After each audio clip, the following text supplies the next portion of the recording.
વ્યાજના 20 ચક્રમાંથી નાગરિકોને મુક્ત કરવા દાદા સરકારની ડ્રાઈવ ચાલી રહી છે। વ્યાજખોરો પર લગામ કસવા ગુજરાત પોલીસની કડક કાર્યવાહી ચાલુ છે। સ્પેશિયલ ડ્રાઈવમાં 226 વ્યાજખોરો સામે 134 એફઆઈઆર દાખલ થઈ। નિર્દોષોને વ્યાજખોરોના ચુંગાલમાંથી બચાવવા સરકારે નેમ લીધી છે। મુખ્યમંત્રી અને ગૃહ રાજ્યમંત્રીએ કડક કાર્યવાહીના આદેશ આપેલા છે। રાજ્યભરમાં વ્યાજખોરો સામે સ્પેશિયલ ડ્રાઈવનું પણ આયોજન થયું છે। 21 જૂનથી અત્યાર સુધીમાં 568 જેટલા લોક દરબાર યોજાયા। લોક દરબારમાં 32,000થી વધારે નાગરિકો જોડાયા। ફરિયાદના આધારે પોલીસ કરી રહી છે તપાસ અને કાર્યવાહી। નાણાં ઓછીના લેવા માટે કેન્દ્રની યોજનાઓનો પણ લાભ લેવા અપીલ કરી। લોન ધિરાણ અપાવવામાં સહાયતા માટે પણ કેમ્પનું આયોજન થઈ રહ્યું છે। આદર્શ સમાજના નિર્માણની દિશામાં મક્કમ પગલું ભરાઈ રહ્યું છે।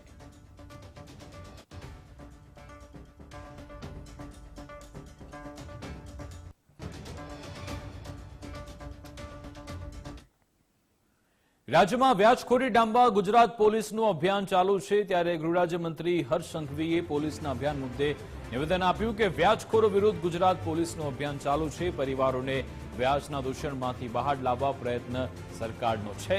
આગામી 2 થી 3 માસ પણ પોલીસનું અભિયાન ચાલશે। 7 જૂન સુધીમાં કુલ 226 ઇસમો વિરુદ્ધ 134 ગુના દાખલ થયા।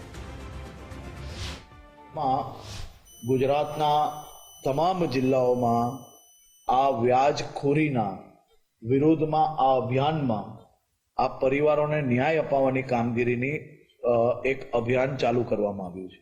માત્ર આ વ્યાજનું દૂષણ ફેલાવનાર લોકોને પકડવાનું એટલું જ નહીં, પરંતુ સાથે સાથે સરકારની વિવિધ યોજનાઓ થકી આ પરિવારોને લોન અપાવવાની કામગીરી બી ગુજરાત પોલીસ દ્વારા કરવામાં આવી રહી છે।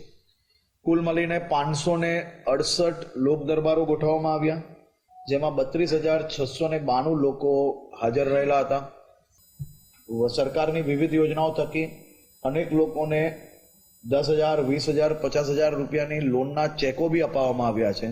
અને આ પ્રોસિજર આવનારા 2-3 મહિના સુધી ચાલીને જે લોકો તકલીફમાં છે તેને બહાર લાવીને સ્વનિધિ યોજના, બીજી સરકારની જે યોજનાઓ છે એ યોજનાઓમાં બી લાભ અપાવવાની કામગીરી કરવામાં આવશે।